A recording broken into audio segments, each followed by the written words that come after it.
Hello viewers, Alhera study club HSC এর পক্ষ থেকে আপনাদের সবাইকে স্বাগতম। সাথে আছি আমি সাইফুল ইসলাম। আজকের ক্লাসে থাকছে জ্যামিতি পার্ট 2। আমরা আজ আলোচনা করব ত্রিভুজের প্রথম অংশ নিয়ে। ত্রিভুজটাকে আমি দুইটা খণ্ডে ভাগ করেছি। আমি আজ প্রথম খণ্ডে শেষ করব এবং এই প্রথম খণ্ড থেকেই বিসিএস সহ সমস্ত প্রকার চাকরি পরীক্ষায় বেশি প্রশ্ন হয়। তো কথা না বাড়িয়ে চলুন আমরা শুরু করি আজকের আলোচনা। ত্রিভুজ, প্রথমে একটু বলি ত্রিভুজ কাকে বলে। আমরা জানি ত্রি শব্দের অর্থ তিন, ভুজ শব্দের অর্থ বাহু। তাহলে তিনটি বাহু দ্বারা সীমাবদ্ধ বা আবদ্ধ ক্ষেত্রকে ত্রিভুজ বলে। বলতে পারি এই যে তিনটা বাহু, একটা দুটো তিনটা, এই তিনটি বাহু দ্বারা আবদ্ধ ক্ষেত্রকে বা সীমাবদ্ধ ক্ষেত্রকে ত্রিভুজ বলে। সঙ্গে সঙ্গে লিখে নেবেন ত্রিভুজের বৈশিষ্ট্য। আমরা ত্রিভুজের কিছু মূল বৈশিষ্ট্য নিয়ে কথা বলি। বৈশিষ্ট্য নাম্বার 1, ত্রিভুজের যে কোনো দুই বাহুর যোগফল তৃতীয় বাহু অপেক্ষা বৃহত্তর। অর্থাৎ আপনি মনে রাখবেন তিনটা বাহু তো, তা আপনি ছোট দুটো যোগ করবেন, যদি ওই ছোট দুটোর যোগফল তৃতীয়টা অর্থাৎ বড়টার চেয়ে বেশি হয় তাহলে ত্রিভুজ হবে, না হলে হবে না। আমি একটু উদাহরণস্বরূপ বলি। একটা ত্রিভুজের তিনটে বাহু ধরুন 3, 4, 8। এটা কি ত্রিভুজ হওয়া সম্ভব? 4 আর 3 7 হয়নি, ছোট হয়ে গেছে। তৃতীয় বাহু হচ্ছে বড় হওয়া লাগবে, এটা ছোট হয়েছে, এটা দিয়ে ত্রিভুজ আঁকা যাবে না। 3, 4, 7 এটা ত্রিভুজ আঁকা, কিন্তু 4 3 7 সাথে সাথে মিলে গেছে, তাও হবে না, কারণ এই তৃতীয়টা ছোট হওয়া লাগবে। 3, 4, 6 এটা খেয়াল করেন, 4 3 7 এটা 6, তৃতীয়টা ছোট আছে, তাহলে আমরা বলতে পারি এটা ত্রিভুজ হবে। অর্থাৎ তৃতীয় বাহু প্রথম দুটোর যোগফলের চেয়ে ছোট হতেই হবে। তাহলে প্রথম বৈশিষ্ট্য কি গেল? যে কোনো দুই বাহুর যোগফল তৃতীয় বাহু অপেক্ষা বৃহত্তর। দ্বিতীয় বৈশিষ্ট্য, যে কোনো দুই বাহুর বিয়োগফল তৃতীয় বাহু অপেক্ষা ক্ষুদ্রতর। খেয়াল করে দেখেন, এই বৈশিষ্ট্য দরকার নেই, তবুও বললাম যদি কখনো কোশ্চেনে আসে। এই যে আপনি এটা তো হবেই না, এই যে এগুলো তো বাদ, তবু একটু ট্রাই করি। দেখেন 8 থেকে 4 বিয়োগ করেন, তাহলে কথা 4, এটা থেকে বড় হওয়ার কথা, ছোট হওয়ার কথা ছিল, হয়নি, তাহলে ত্রিভুজ হবে না। 7 থেকে 4 বিয়োগ করেন 3, সমান হয়ে গেছে, এটা ছোট হওয়ার কথা ছিল, তাহলে এটাও ত্রিভুজ হবে না। 6 থেকে 4 বিয়োগ করেন 2, দেখেন এটা ছোট আছে, আমরা বলছি তৃতীয় বাহু হচ্ছে ছোট হবে, বিয়োগফল যোগফল তৃতীয় বাহু হচ্ছে বড়, বিয়োগফল তৃতীয় বাহু হচ্ছে ছোট। বিয়োগফলটা লাগে না, তবুও শিখলাম। তার বৈশিষ্ট্য দুটো গেল, যে কোনো দুই বাহুর যোগফল তৃতীয় বাহু অপেক্ষা বৃহত্তর, আর যে কোনো দুই বাহুর বিয়োগফল তৃতীয় বাহু অপেক্ষা ক্ষুদ্রতর। দুটো বৈশিষ্ট্য গেল। এবার দেখেন ত্রিভুজের তিন কোণের সমষ্টি, এই যে এই কোণ, এই কোণ, এই কোণ, তিন কোণের সমষ্টি 180 ডিগ্রি বা 2 সমকোণ। ত্রিভুজের তিন কোণের সমষ্টি 180 ডিগ্রি বা 2 সমকোণ। 4 নাম্বার বৈশিষ্ট্য,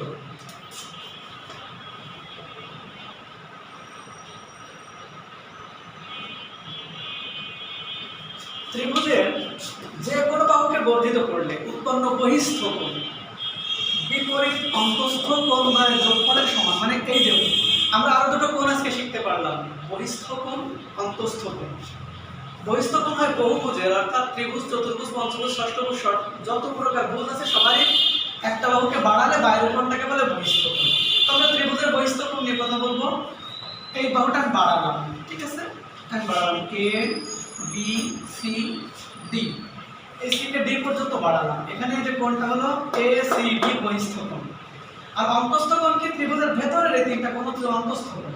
তাহলে আপনার অন্তস্থ কোণ, বিপরীত অন্তস্থ কোণ হচ্ছে এই যে কোণটা, এই কোণটা তার বিপরীত না, তার সাথে জুড়ে আছে, এটা জুড়ে নেই, এটা জুড়ে নেই, এই দুটো হচ্ছে বিপরীত। তো বলা হচ্ছে এই কোণটা এইটা আর এইটার যোগফলের সমান। দেখেন তো, যদি বলি এটা এই দুজনের যোগফলের সমান, তাহলে আমরা বলতে পারি এটা এটার থেকে বড়, আবার এটা এটার থেকেও বড়, কারণ এরা দুজন মিলে এর সমান। আচ্ছা, তাহলে কি বুঝলাম? ত্রিভুজের যে কোনো বাহুকে বর্ধিত করলে উৎপন্ন বহিস্থ কোণ তার বিপরীত অন্তস্থ কোণদ্বয়ের সমান, অর্থাৎ যোগফলের সমান। আরেকটা বৈশিষ্ট্য আমরা শিখবো, দি লাস্ট ওয়ান, ত্রিভুজের যে কোনো দুই বাহুর মধ্যবিন্দু সংযোজক রেখা দিলাম আমি, হ্যাঁ, ধরেন A B C D E. বলা হচ্ছে ত্রিভুজের যে কোনো দুই বাহুর মধ্যবিন্দুর সংযোজক রেখা, এই এ বির মধ্যবিন্দু ই, ডি আর এসির মধ্যবিন্দু ই। যদিও আমার আঁকা সঠিক না হতে পারে হাতে, তো এই দুই বাহুর মধ্যবিন্দুর সংযোজক রেখা ধরেন ডি কিউ। তৃতীয় বাহুর অর্ধেক, অর্থাৎ এই বিসি বাহুর অর্ধেক, এবং এর সমান্তরাল। সমান্তরালটা যতটুকু না দরকার অর্ধেকটার চেয়ে বেশি দরকার। মনে রাখবেন এই যে মধ্যবিন্দুর সংযোজক রেখা, যে কোনো দুই বাহুর মধ্যবিন্দুর সংযোজক রেখা তৃতীয় বাহুর সমান্তরাল, মানে সমান দূরত্ব নিয়ে চলবে, আর পরিমাণে তৃতীয় বাহুর অর্ধেক। অর্থাৎ এটা যদি 6 হয় এটা হবে 3, এটা হবে 3, এটা যদি 4 হয় এটা হবে 2।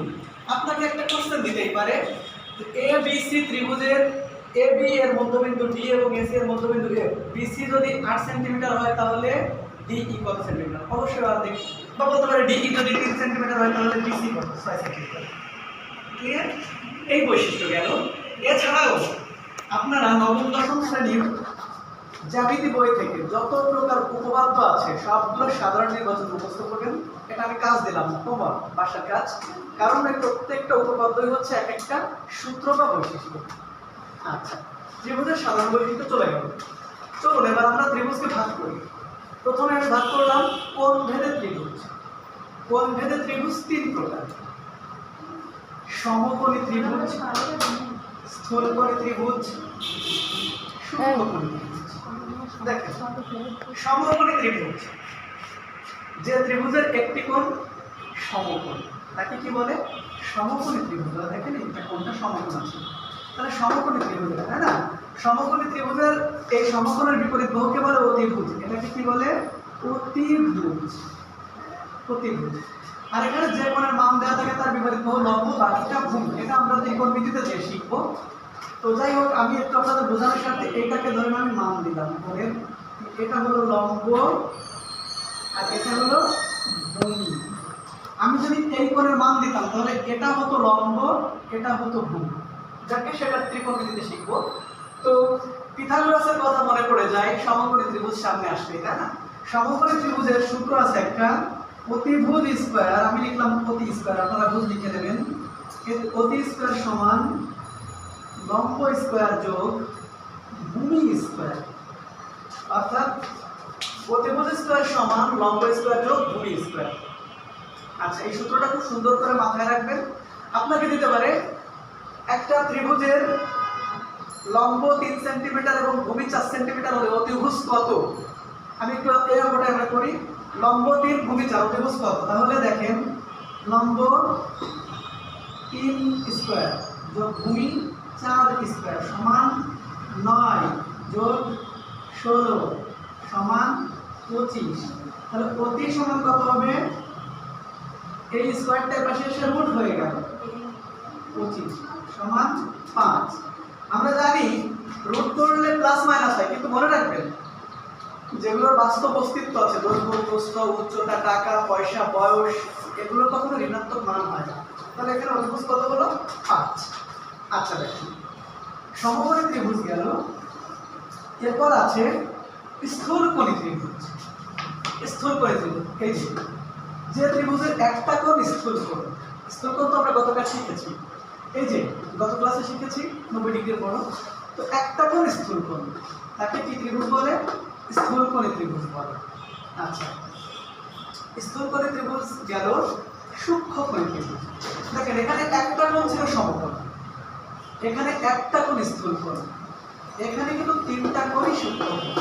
তাহলে সূক্ষ্মকোণী ত্রিভুজের সঙ্গে কি আসে? যে ত্রিভুজের 3টা কোণই সূক্ষ্মকোণ তাকে সূক্ষ্মকোণী ত্রিভুজ বলে। মনে রাখবেন, সমকোণী ত্রিভুজ থেকে আরেকটা কথা বলি। সমকোণী ত্রিভুজের সমকোণ ছাড়া আর যে দুটো কোণ থাকে এরা একে অন্যের পূরক কোণ।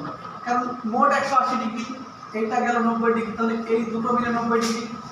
তার মানে একটা আরেকটার পূরক কোণ। পড়তে পারে সমকোণী ত্রিভুজের সমকোণ ব্যতীত অপর কোণ দুটি একে অন্যের কি কোণ? সন্নিহিত কোণ, পূরক কোণ, সম্পূরক কোণ, সবকটা পূরক কোণ। আচ্ছা, এবার কোণ ভেদে ত্রিভুজ চেনার উপায় দেখেন। আমরা যা ওই যে লিখলাম, অতিভুজ স্কয়ার সমান লম্ব স্কয়ার যোগ ভূমি স্কয়ার। এটাকে আমরা লিখবো, অতিভুজকে লিখবো বড়, মনে রাখবেন অতিভুজকে লিখবো বড় আর লম্ব আর ভূমিকে লিখবো ছোট। এখন খুব মজা করে শিখবো যে বড় স্কোয়ার সমান ছোট স্কোয়ার যোগ ছোট স্কোয়ার। যদি এরকম লেখা যায় বড় স্কোয়ার যদি এই ছোট দুটো স্কোয়ারের সমান হয় তাহলে সমকোণী, সমকোণী। এবার দেখেন বড় স্কোয়ার যদি ছোট স্কোয়ার, ছোট স্কোয়ার যোগ ছোট স্কোয়ার, এরকম যদি বড় একটা স্কোয়ার যদি বড় হয়ে যায় ছোট দুটোর চেয়ে স্কোয়ারের চেয়ে তাহলে এটা স্থূল কোণ।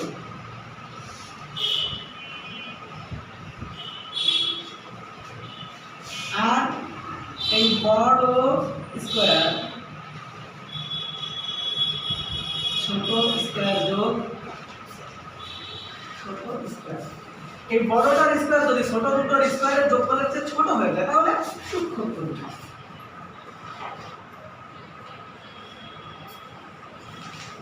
তাহলে দেখেন মজাটা কি, এই ছোট দুটো স্কোয়ার তো করবোই, মানে ত্রিভুজের তিনটা বাহু তো ছোট দুটো স্কোয়ার করবো তার যোগ করবো। এবার বড়টার স্কোয়ার যদি এই দুটো সমান হয় সমকোণী, বড় হলে স্থূলকোণী, ছোট হলে সূক্ষ্মকোণী। আমরা একটু উদাহরণ দিয়ে দেখি এবার, হ্যাঁ এটা আপনারা তুলে নেবেন, অবশ্যই লিখে নেবেন, প্রয়োজন উঠবে আমি মুছে দেব। আচ্ছা গেল। এবার দেখেন যদি দেওয়া হয় একটা ত্রিভুজের তিনটি বাহু আমি দিচ্ছি নাকি 3 2 3 4 3 4 5 4 5 6 দিলাম, আর দিলাম 6 7 14। আচ্ছা দেখেন এই চারটা, হ্যাঁ আমি একটু ঘুরে ঘুরে দিলাম, পিছন থেকে সামনের দিকে যাই আপনাদের সুবিধার্থে। দেখেন আমরা প্রথমে একটা বৈশিষ্ট্য শিখেছি, সেটা কি ছিল, ত্রিভুজের যে কোনো দুই বাহুর যোগফল তৃতীয় বাহু অপেক্ষা বৃহত্তর, এই শর্ত যদি পূরণ হয় তাহলে ত্রিভুজ হবে। তাহলে প্রথমে যদি আপনাকে কখনো প্রশ্ন করে এটা কোন ধরনের ত্রিভুজ, আপনি আগে দেখবেন ত্রিভুজ হবে কিনা। আচ্ছা তাহলে দেখেন আমরা প্রথমে অ্যাপ্লাই করবো ত্রিভুজ হবে কিনা, আর যদি হয় তাহলে কোন ধরনের, আপনার অপশন থাকবে চারটা, সমকোণী ত্রিভুজ খ নাম্বারে সূক্ষ্মকোণী ত্রিভুজ, গ নাম্বার স্থূলকোণী ত্রিভুজ, ঘ নাম্বারে কোনোটিই নয় বা ত্রিভুজই নয়। এখন আমাকে প্রথম অপশন খুঁজতে হবে এটা ত্রিভুজ কিনা, তারপরে চিন্তা হবে কোন ধরনের ত্রিভুজ। তাহলে এটা খেয়াল করি 6 আর 7 ছোট দুটো যোগ করলাম, 6 আর 7 13, এটা হচ্ছে কিন্তু বড় হওয়ার কথা, যে কোনো দুই বাহুর যোগফল ত্রিভুজে বৃহত্তর হলেই ত্রিভুজ হবে। 6 আর 7 13, এটা হচ্ছে বড় হয়নি, এটা ত্রিভুজই হতে পারলো না, বা এটা ত্রিভুজ না। এটার দিকে আসেন 4 5 6, 4 আর 5 9, দেখেন 6 এর চেয়ে বড়, ত্রিভুজ হচ্ছে। এবার কোন ধরনের ত্রিভুজ, তাহলে দেখেন কোন ধরনের ত্রিভুজ যখন আমরা যাচাই করব সেই অ্যাপ্লাই করব বড়টার স্কয়ার 6 এর স্কয়ার, এবার 4 এর স্কয়ার যোগ 5 এর স্কয়ার, খেয়াল করেন 6 6 36, 4 স্কয়ার 16 যোগ 5 স্কয়ার 25 36, আর এখানে 25 আর 16 41। দেখেন এই 36 এর থেকে 41টা বড়, এটা ছোট, এটা ছোট মানে সূক্ষ্মকোণী, তাহলে এই ত্রিভুজটা কোন কোণী, সূক্ষ্মকোণী। আচ্ছা তাহলে এটা মুছে নিই, আপনারা তুলে নেবেন। আচ্ছা এরপরে আসেন এই ত্রিভুজটাকে খেয়াল করি, আগে ত্রিভুজ হবে কিনা, 13 3 7 5 এর বড়, হ্যাঁ ত্রিভুজ হবে। তাহলে বড়টার স্কয়ার 5 স্কয়ার 3 স্কয়ার যোগ 4 স্কয়ার 25, 3 3 9 যোগ 4 4 16 25, 16 আর 9 25, এটা কি হয়ে গেল সমান, সমান হয়ে গেলে সমকোণী ত্রিভুজ। তাহলে এই ত্রিভুজটা কোন ধরনের ত্রিভুজ হবে, সমকোণী ত্রিভুজ। আচ্ছা এবার আসেন আপনার এটা খেয়াল করি 2 আর 3 5, 4 এর চেয়ে বড় আছে, ঠিক আছে তাহলে একটা ত্রিভুজ হবে, কোন ত্রিভুজ হবে দেখি, 4 স্কয়ার 2 স্কয়ার যোগ 3 স্কয়ার, 4 4 16, 2 2 4 যোগ 3 3 9, 16 আর 9 4 13। তাহলে দেখেন এটা বড় হয়ে গেল, এটা বড় হলে স্থূলকোণী ত্রিভুজ। তাহলে এই ত্রিভুজটা হলো স্থূলকোণী ত্রিভুজ। তাহলে কোন বিধি ত্রিভুজ শেষ হলো? চলুন এবার একটু বাহুবিধি ত্রিভুজ দেখি। বাহুভেদের ত্রিভুজ 3 প্রকার। প্রথমে আমরা লিখেছি সমবাহু ত্রিভুজ। আচ্ছা, সম মানে সমান, যে ত্রিভুজের 3টি বাহুই সমান তাকে বলে সমবাহু ত্রিভুজ। সমবাহু ত্রিভুজের বৈশিষ্ট্য এবার শুনুন। সমবাহু ত্রিভুজের বৈশিষ্ট্য হচ্ছে এর 3টা কোণই সমান। তাহলে প্রত্যেকটা কোণের পরিমাণ কত ডিগ্রি হবে? 60 ডিগ্রি হবে। তাহলে 3 60 180। এর বাহু বাড়ানো আর কমানো, কোণের পরিমাণ বাড়েও না কমেও না। প্রশ্ন করতে পারে সমবাহু ত্রিভুজের প্রত্যেক বাহুর দৈর্ঘ্য 1 সেন্টিমিটার বৃদ্ধি করলে এর ক্ষেত্রফল কত বৃদ্ধি পাবে? মনে রাখবেন, সরি ক্ষেত্রফল না, এর কোণ কত ডিগ্রি বৃদ্ধি পাবে। যদি কোণ কত ডিগ্রি বৃদ্ধি পাবে বা হ্রাস পাবে বলে সমকোণী ত্রিভুজ, সরি সমবাহু ত্রিভুজের, মনে রাখবেন সমবাহু ত্রিভুজের কোণ কখনো বাড়েও না কমেও না, 60 ডিগ্রি থাকে। তাহলে 60 ডিগ্রি। আচ্ছা, এর 3টি বাহু সমান, 3টি কোণ সমান। আচ্ছা, আরো কিছু আছে মধ্যমা, সেগুলো আমরা নেক্সট ক্লাসে শিখবো, ত্রিভুজ পর্ব 2 এ শিখবো, আজকে আর ওদিকে যাচ্ছি না।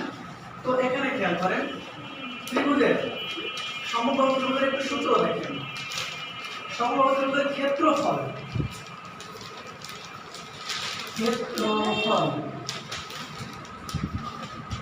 সমান √3/4 ইনটু a স্কয়ার। সমবাহু ত্রিভুজের ক্ষেত্রফল √3/4 a স্কয়ার। তাহলে প্রত্যেক বাহুকে আমরা ধরে নেব a, সমান বাহুকে কি ধরে নেব? a। তাহলে এটা √3/4 a স্কয়ার। আর এর পরিসীমা কি হবে? a পরিসীমা মানে প্রত্যেকটা বাহুগুলোর যোগফল। তাহলে এর পরিসীমা হবে সীমা 3a। তাহলে সমবাহু ত্রিভুজের ক্ষেত্রফল কি শিখলাম? √3/4 a স্কয়ার, আর পরিসীমা কি শিখলাম? 3a। আচ্ছা, আমরা একটু ট্রাই করে দেখি। আপনাকে একটু বলা হলো কোন সমবাহু ত্রিভুজের প্রত্যেক বাহুর দৈর্ঘ্য 7 সেন্টিমিটার হলে এর ক্ষেত্রফল কত? তাহলে আপনি লিখবেন √3/4 ইনটু 4 স্কয়ার। তাহলে √3/4 ইনটু 16 কাটাকাটি করে দেন 4√3। ক্লিয়ার? হ্যাঁ। আপনাকে বললো কোন সমবাহু ত্রিভুজের প্রত্যেক বাহুর দৈর্ঘ্যকে 1 সেন্টিমিটার বৃদ্ধি করলে এর ক্ষেত্রফল √3 সেন্টিমিটার বর্গ সেন্টিমিটার বৃদ্ধি পায়। ত্রিভুজটির বাহুর দৈর্ঘ্য কত? অঙ্কগুলো কিন্তু সুন্দর করে লিখে নেবেন। কি বলা আছে? সমবাহু ত্রিভুজের প্রত্যেক বাহুর দৈর্ঘ্য 1 সেন্টিমিটার বৃদ্ধি করলে এর ক্ষেত্রফল √3 সেন্টিমিটার বর্গ সেন্টিমিটার বৃদ্ধি পায়। তাহলে বাহুর দৈর্ঘ্য কত? তাহলে দেখেন 1 সেন্টিমিটার বৃদ্ধি যদি করি প্রথমে কি আসে? √3/4। 1 সেন্টিমিটার বেড়ে গেল, ধরেন a + 1 এর হোল স্কয়ার। আর এক পুরনো সূত্র কি ছিল? আমার পুরনো ক্ষেত্রফল √3/4 a স্কয়ার। এর ব্যবধান মাইনাস কত? √3। এবার আপনি করে দেন, ন্যাচারালি করেন আপনি। তাহলে √3/4 একবারে আপনি কমন নিয়ে নিতে পারেন। এবার এখানে a + 1 এর whole square, a + b whole square সূত্র লেখেন a square plus 2ab, 2a আর 1 লিখলাম না, প্লাস b স্কয়ার মানে 1 স্কয়ার মানে 1 একবার লিখে দিলাম, আর মাইনাস এই a স্কয়ার দিয়ে দিলাম সমান √3। এটা কেটে গেল, বা দেখেন এই 4 এর সাথে গুণ হয়ে গেল 2a + 1 সমান এই √3 গুণ 4/√3। √3 কেটে গেল, 4 এটা উপর চলে গেল, এটা নিচে চলে গেল। 2a সমান আপনি দেখেন কত হলো? 4 - 1। a সমান প্রত্যেক মান মিলে থেকে 3/2। দেখি ঠিক আছে কিনা, আমি আরেকবার ট্রাই করে দেখি। a + 1 এর whole square, a square plus 2a plus 2ab plus a square 1 এর স্কয়ার মাইনাস √3/4 a স্কয়ার। √3 কেটে গেল, এখানে চলে আসলো, এই যে এটা থেকে গেল a স্কয়ার কেটে গেল, 2a প্লাস 1 থাকলো। আচ্ছা, এরপর এখানে গুণ হলো, √3 এখানে ভাগ হলো, এই তো হয়ে গেল। তাহলে আমরা বুঝতে পারলাম, যদি তাৎক্ষণিকভাবে ক্যালকুলেশন হয় তো ভুল না, যদি ভুল হয় ক্ষমা করবেন সবাই, অবশ্যই জানিয়েও দেবেন। আচ্ছা, এখানে দেখেন সমদ্বিবাহু ত্রিভুজ, যে ত্রিভুজের দুই বাহু সমান, তিন বাহুর জায়গায় এবার কয় বাহু হলো? দুই বাহু সমান, তাকে বলে সমদ্বিবাহু ত্রিভুজ। সমদ্বিবাহু ত্রিভুজের বৈশিষ্ট্য হচ্ছে সমান বাহুর বিপরীত কোণগুলো সমান। এখানে কত ডিগ্রি তা বলে দেওয়া যাচ্ছে না, তবে এটা বলা যায় সমান বাহুর বিপরীত কোণগুলো সমান। তার মানে একটা কোণ বলা থাকলে বাকি দুটো কোণ আমরা পাবো। যদি বলে এটা 50, এটাও 50, 50 50 100, তাহলে এটা 80। যদি বলে এটা 40, তাহলে বাকিগুলো কত? 180 বিয়োগ 40 140, এটা 70 এটা 70, আমরা বলতে পারবো। আচ্ছা, সমদ্বিবাহু ত্রিভুজের ক্ষেত্রফলের সূত্র হচ্ছে, একটা গল্পের সাহায্যে মনে রাখবেন সবাই। মনে করবেন, এটা খেয়াল করেন আপনারা, মনে করেন এরা দুজন, যারা দুজনে একরকম হয়, ধরেন আপনার দুটো বন্ধু, একটা ছেলে একটা মেয়ে, তাদেরকে বিয়ে দিয়েছেন, লাভ ম্যারেজ। গল্পটা খুব সুন্দর করে নেন, তাহলে সমদ্বিবাহু ত্রিভুজের সূত্র কখনো ভুল হবে না। ক্ষেত্রফল, দুই বন্ধুকে বিয়ে দিলেন, এটা এ এ, এরা মিলে গেছে, দুজনে এক হয়ে গেছে, আপনি বি আলাদা। এখন এদেরকে বিয়ে দিলেন, বিয়ে দেওয়ার পরে একটা বাসায় গেলেন আপনারা, একটাই রুম আছে, একটা বারান্দা আছে, জাস্ট বাসাটা ভাড়া দিলেন। এখন আপনি কি করবেন? বন্ধুদেরকে আগে ঘরে নিয়ে যাবেন, তাই তো? আচ্ছা, নিলেন আপনি ঘরে, একটা ঘর ভাড়া দিলেন। এখন আপনি যখন বন্ধুদের ঘরে নিয়ে গেলেন, আপনি কি ওদের খাটের উপরে উঠায় দিয়ে আসবেন, নাকি খাটের সাইডে দাঁড়ালে আপনারা বলবে যাও চলে যান? ওরা খাটের পাশে যেয়ে আপনারা বলবে চলে যান। মনে রাখবেন, এই ঘরে ঢুকতে গেলে, যেহেতু ভাড়াটিয়া ঘর, আপনাকে অবশ্যই কি লাগবে? টিকিট লাগবে। টিকিট হচ্ছে স্কয়ার, এই রুট ঘরে ঢোকার টিকিট স্কয়ার। এরা দুজনের বিয়ে হচ্ছে কার? এ। এরা দুজন মিলে এক হচ্ছে, তাহলে দেখেন এটা আপনি কোথায় দাঁড়াচ্ছে? একটা খাটের বা চার পায়ের পাশে, চার পায়ের পাশে দাঁড়াচ্ছে, তাহলে 4a স্কয়ার। আপনাকে ওরা কি করে দিচ্ছে? বের করে দিচ্ছে, মাইনাস। আপনি কে? বি। আপনার কাছে বি, আপনি ঘরে যতক্ষণ আছেন ততক্ষণ কাছে কি আছে? পাসপোর্ট, ভিসা, টিকিট আছে। আচ্ছা, এবার আপনাকে ওরা ঘর থেকে বের করে দিল, আপনি কি করবেন? ঘরের বারান্দায় চলে আসবেন, এসে কি করবেন? দাঁড়িয়ে থাকবেন নাকি কোনো একটা কিছুর উপর বসবেন? অবশ্যই একটা চার পায়ের উপর বসবেন আপনি, আপনি সেই বি। আপনার এখানে শুধু পাসপোর্ট, ভিসা নেই, কারণ কি আপনি ঘরের বাইরে চলে আসছেন। তাহলে কি বন্ধুদের বিয়ে দেবেন, সবার সময় দুজনকে দিয়ে ওদেরকে ঘরে চার পায়ের পাশে দিয়ে আসলেন, ওরা চার পায়ে, ওনারা আপনারা বলতো বের হয়ে যায়, আপনি বের হয়ে আসলেন। অবশ্যই যতক্ষণ ঘর থেকে বেরোচ্ছেন ততক্ষণ সাথে পাসপোর্ট, ভিসা, স্কয়ার আছে। এরপর আপনি এসে কি করবেন? বারান্দায় এসে একটা চার পায়ের উপরে উঠে আপনি বসবেন। এই যে হয়ে গেল, কি সুন্দর, b/4 × √4a² + b², সমদ্বিবাহু ত্রিভুজের ক্ষেত্রফল। আর পরিসীমা কি হতে পারে? 2a + b।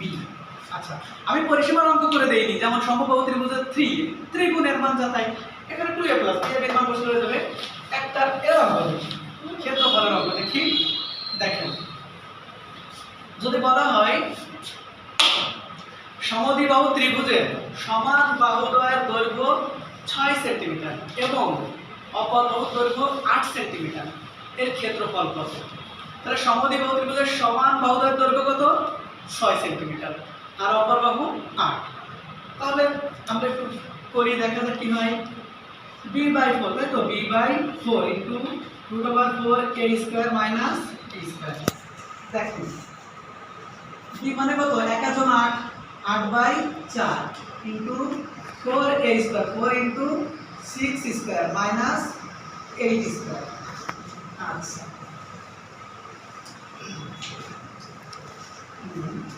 তাহলে এখানে থাকলো আপনার 8/4, 2 থাকলো, এখানে 6 7 36, 36 কত হয়? 144, 144 মাইনাস 8 64। আচ্ছা, তাহলে 2 গুণ √, এখানে 64, সরি 8 64, আমি 84 লিখতেছি, 64, 144 থেকে 64 বাদ দেন, 4 থাকলে লিখলে 0, 6 বদলে 14 হয়, 8 হলে বসে যাবে 8। তাহলে 2√8d আপনি এখানে যেটা করতে পারেন 2 ইন্টু 16 গুণ 5 সমান 16 রুট করলে 4 রুট 5 সমান 8 রুট 5। হ্যাঁ, আমি যদি একটু মানে অঙ্কটা হিসাব করে রাখতাম তাহলে একটা ভালো ক্যালকুলেশন করা জিনিস দেওয়া যেত। অর্থাৎ একটা দিতে পারতাম আমি 5 দিলে তো 5 5 25, 4 25 100। হ্যাঁ, আর এখানে থাকতো 6, তাহলে এখানে 36 থাকতো, 64 হতো। ঠিক আছে, সমস্যা নেই, আপনার এখানে যে মান থাকবে সেটা বসালেই হবে। এটা হতো। আচ্ছা,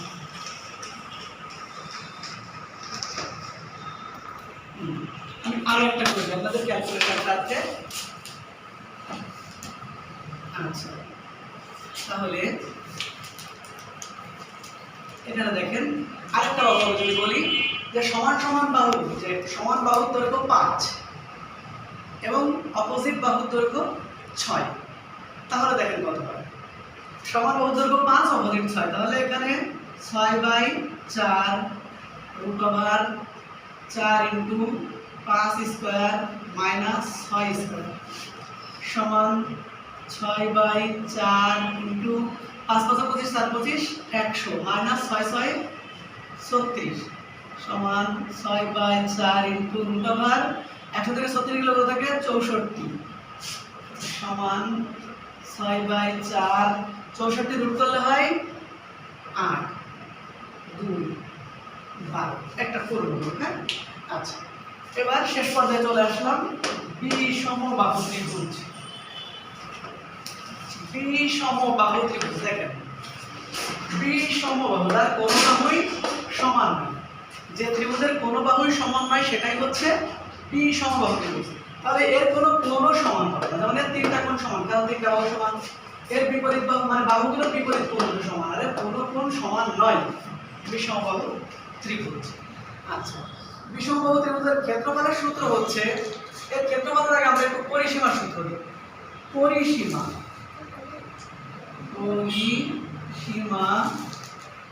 s 2s সমান 2s না লিখলেও চলবে a plus b plus c। আমরা জানি পরিসীমা হচ্ছে সব সময়ের জন্য 3 বাহু যোগফল। অর্ধ পরিসীমা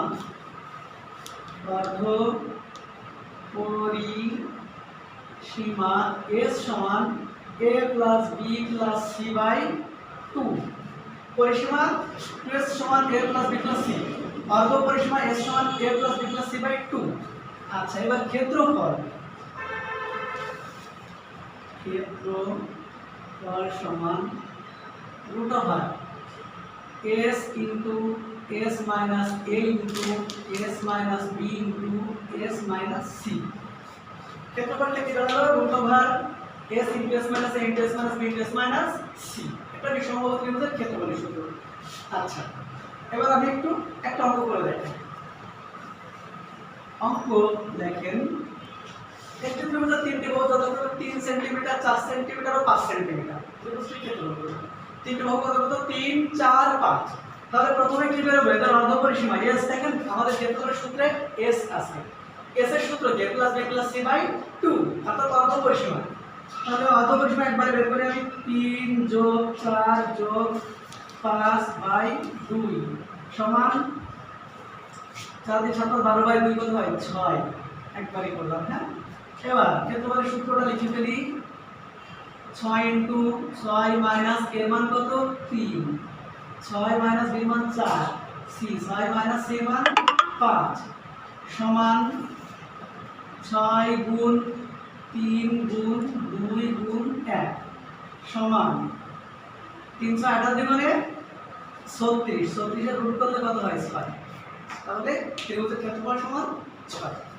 আচ্ছা, গুড।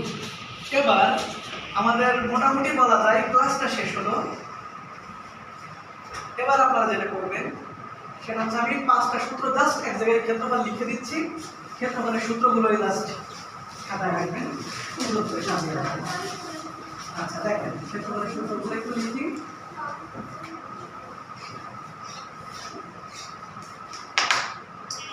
সবগুলো ত্রিভুজের ক্ষেত্রফল। হ্যাঁ, 1 নাম্বার হাফ ইন্টু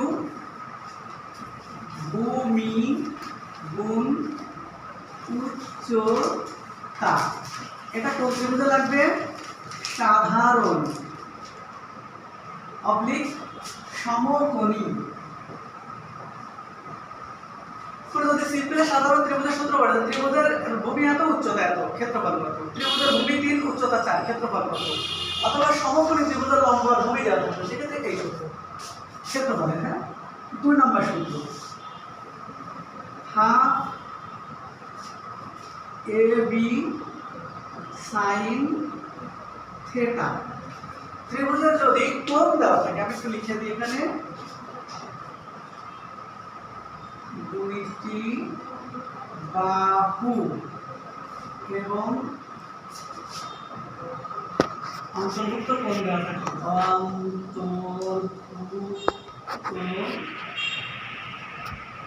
কোণ থাকবে,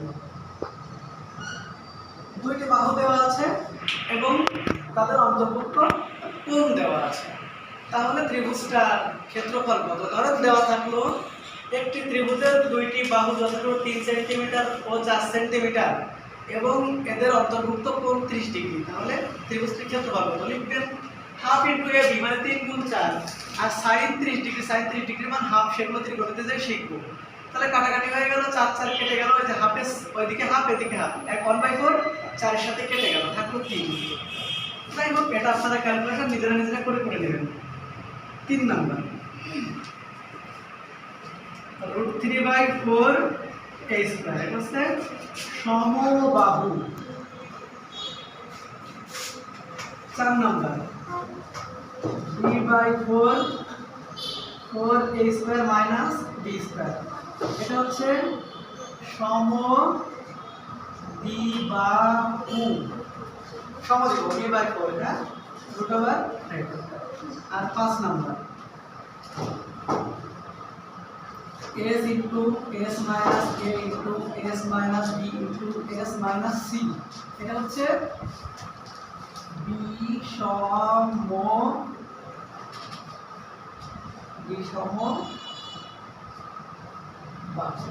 বিষম। আচ্ছা, তাহলে হাফ ইন্টু ভূমি গুণ উচ্চতা, এটা হচ্ছে সাধারণ বা সমকোণী। তারপরে হাফ AB sin থিটা, কোণের মান এবং দুটো বাহু দেওয়া থাকলে, √3/4 a স্কয়ার সমবাহু, b/4 √4a square minus b square সমদ্বিবাহু, √s into s minus a plus minus b into s minus c b সমবাহু। তাহলে আমরা মোটামুটি আজকে ত্রিভুজের প্রথমাংশ শেষ করতে পারলাম। নেক্সট দিন আলোচনা করব ত্রিভুজের সর্বসমতা এবং ত্রিভুজের মধ্যমা নিয়ে। মধ্যমা এবং সর্বসমতা থেকে প্রশ্ন কম আসে, তবুও আপনাদের সাথে আমি দিব। তো আপাতত আজকে এ পর্যন্তই। আমাদের ক্লাসটা যদি আপনাদের ভালো লেগে থাকে তাহলে অবশ্যই আশা করব আমাদের চ্যানেলটি আপনারা সাবস্ক্রাইব করবেন। ধন্যবাদ সবাইকে। আল্লাহ।